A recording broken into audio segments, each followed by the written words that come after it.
আসসালামু আলাইকুম বন্ধুরা, আশা করি সবাই ভালো আছেন। বন্ধুরা, মালয়েশিয়ায় আবারও চালু হতে যাচ্ছে লেবার ভিসা প্রোগ্রাম। আর সবচেয়ে মজার বিষয় হলো যে এই ভিসার খরচ ধরা হয়েছে মাত্র 2 লক্ষ টাকার মধ্যে। পুরো বিস্তারিত জানাবো আজকের এই ভিডিওতে। আশা করি না টেনে সম্পূর্ণ ভিডিও দেখবেন, কারণ প্রসেসটা আসলে বলে দেব। আবেদন প্রক্রিয়া থেকে শুরু করে খরচ, যোগ্যতা, কোম্পানির ডিমান্ড সব কিছু এক ভিডিওর মধ্যে ক্লিয়ার করে দেবো। তাই আবারও বলি, না টেনে সম্পূর্ণ দেখবেন, কারণ টেনে দেখলে আপনি বিস্তারিত বিষয়গুলো বুঝতে পারবেন না। তো চলুন আসলে শুরু করা যাক। তো প্রথমে যে বিষয়টা আপনাকে জানতে হবে যে লেবার ভিসা আসলে কি এবং কেন বা চালু হচ্ছে। প্রথমে জেনে নেই যে মালয়েশিয়ার লেবার ভিসা আসলে কি। এটা হচ্ছে যে সেই ভিসা যার মাধ্যমে মালয়েশিয়ার বিভিন্ন কোম্পানি বিদেশি শ্রমিকদের আনতে পারে বৈধভাবে নির্মাণ, কৃষি, ফ্যাক্টরি, সার্ভিস ও ক্লিনিং সেক্টরের কাজের জন্য। গত কয়েক বছর ধরে মালয়েশিয়ার সরকারের শ্রম নীতি বেশ কড়াকড়ি হয়ে যায়। 2023-24 সালে অনেক দেশ থেকে শ্রমিক নেওয়া বন্ধ ছিল অনিয়ম, ফেক রিক্রুটিং এর কারণে।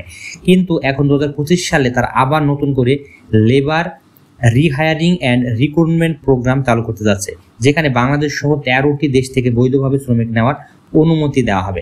মালয়েশিয়ার মানব সম্পদ মন্ত্রণালয় সূত্রে জানা যায়, নতুন স্কিমে তারা প্রায় 5 লাখ নতুন বিদেশি শ্রমিক নেওয়ার পরিকল্পনা করেছে, যার মধ্যে বাংলাদেশের জন্য কোটা থাকবে প্রায় 80,000 জন। এবং এরই অংশ হিসেবে চালু হচ্ছে নতুন লেবার ভিসা সিস্টেম। লেবার ভিসার খরচ মাত্র 2 লাখ টাকা কিভাবে সম্ভব, এটা মূলত বিস্তারিত আলোচনা করি। এখন আসি সবচেয়ে বেশি আলোচিত প্রশ্ন, যেটা বললাম যে 2 লাখ টাকা কিভাবে। তথ্য যাচাই করে দেখা গেছে যে নতুন সিস্টেম মালয়েশিয়ার রিক্রুটিং কোম্পানিগুলি সরাসরি বাংলাদেশি অথরাইজড এজেন্সির সাথে কাজ করবে। মানে দালাল বা অবৈধ পথে টাকা নেওয়ার কোনো সুযোগ থাকবে না। এই খরচের অন্যরকম একটা হিসাব আপনাদেরকে আসলে এখন স্ক্রিনের মাধ্যমে আমি দেখিয়ে দেবো। আপনারা স্ক্রিনের মাধ্যমে দেখতে পাচ্ছেন, যেটা এখানে স্পষ্ট বলে দেওয়া হয়েছে, যেটা বাংলাদেশি টাকায় মেডিকেল প্লাস বায়োমেট্রিক খরচ 15,000, ভিসা প্রসেসিং ও ডকুমেন্ট খরচ 20,000 টাকা, এজেন্সি সার্ভিস ফি 50,000 টাকা, ফ্লাইট টিকিট 70,000 টাকা, অন্যান্য খরচ, ইন্স্যুরেন্স, ইমিগ্রেশন সার্ভিস চার্জ ইত্যাদি আরও কিছু খরচ লাগে, সেখানে 45,000 টাকা, মোট 2 লক্ষ টাকা প্রায় খরচ হতে পারে। তবে খেয়াল রাখতে হবে, এটা গভর্নমেন্ট টু গভর্নমেন্ট মানে G2G, যাকে আমরা গ্রোথ টু গ্রোথ বা লাইসেন্স এজেন্সি সিস্টেমের মাধ্যমে হলে তবে খরচ বাঁচানো এর সম্ভব হবে। দালাল বা অন্যান্য ব্যক্তির মাধ্যমে গেলে কিন্তু সেটা খরচ দ্বিগুণ, সেটা আপনাদের ব্যক্তিগত বিষয়। এখন আসা যাক 3 নম্বর যে বিষয়, সেটা হচ্ছে যে কোন সেক্টরে নিয়োগ চলছে এবং চাহিদা সবচেয়ে বেশি কোথায়। নতুন লেবার ভিসা প্রোগ্রাম মালয়েশিয়াতে মূলত 5টি সেক্টর শ্রমিক নেওয়া হচ্ছে। সেক্টরগুলি কি? সেটা হচ্ছে নির্মাণ খাত। নির্মাণ খাতে কি কি কাজ করা হয় সেটা আপনাদের আসলে বলা প্রয়োজন নাই। তবে একটা বিষয় এখানে আপনাদের বলে রাখি, সেটা হচ্ছে অভিজ্ঞতা লোকদের কিন্তু বেশি প্রায়োরিটি দেবে। ম্যানুফ্যাকচারিং, যেটা কি electronics, gloves, textile, plastic factory প্রচুর চাহিদা আছে। এছাড়া হচ্ছে এগ্রিকালচার, যেটা কৃষি বিষয় আমরা বলে থাকি। সার্ভিস সেক্টরের বিষয়, ক্লিনিং, রেস্টুরেন্ট, হোটেল সার্ভিস, মহিলা পুরুষ উভয়ে কিন্তু নিয়োগ দেওয়া থাকবে। প্লান্টেশন, যেটা পাম অয়েল সেক্টরের বিষয় যেটা বলা হয়। আবেদন প্রক্রিয়ার ধাপ, আসলে কিভাবে আবেদন প্রক্রিয়া শুরু করতে হবে সেরকম জেনে নিয়ে আসল। প্রথম হচ্ছে পাসপোর্ট, এনআইডি ছবি, পুলিশ ক্লিয়ারেন্স এবং মেডিকেল রিপোর্ট প্রস্তুত রাখুন। বাংলাদেশের অথরাইজ রিক্রুটিং এজেন্সির সাথে আপনাকে যোগাযোগ রাখতে হবে।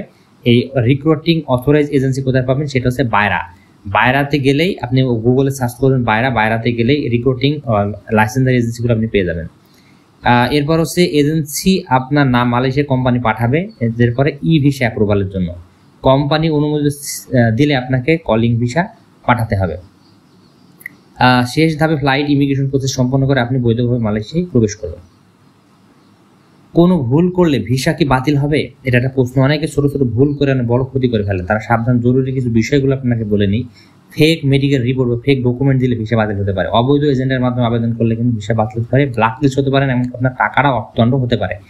কোম্পানির অনুমতি ছাড়া কাজ পরিবর্তন করা যাবে না। ওভারস্টে করলে 5 বছর পর্যন্ত ভিসা বাতিল হতে পারে। বৈধ উপায় যাওয়া কেন গুরুত্বপূর্ণ সেটা আপনাদেরকে বলে নেই। সেটা হচ্ছে সরকার অনুমোদিত বেতন সর্বনিম্ন 1200 রিঙ্গিত এবং ওভারটাইম ফি, আবাসন, ইন্স্যুরেন্স, বছর একবার ছুটি নেওয়ার টিকিট কেটে দেবে। চুক্তি অনুযায়ী 2 থেকে 3 বছর পর্যন্ত থাকতে পারবেন।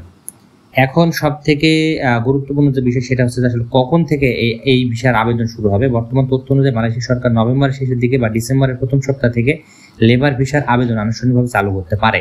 প্রথমে কনস্ট্রাকশন, ম্যানুফ্যাকচারিং সেক্টর দিয়ে শুরু হবে, তারপর ধীরে ধীরে অন্যান্য সেক্টরগুলি আস্তে আস্তে বাড়ানো হবে। বাংলাদেশ সরকার বিএমইটি এবং মালয়েশিয়ার হিউম্যান রিসোর্স মিনিস্ট্রি যৌথভাবে একটি নতুন অনলাইন পোর্টাল চালু করবে, যেখানে আবেদন স্ট্যাটাস দেখানো যাবে সরাসরি, সেটা পরবর্তীবার দেখিয়ে দেবো।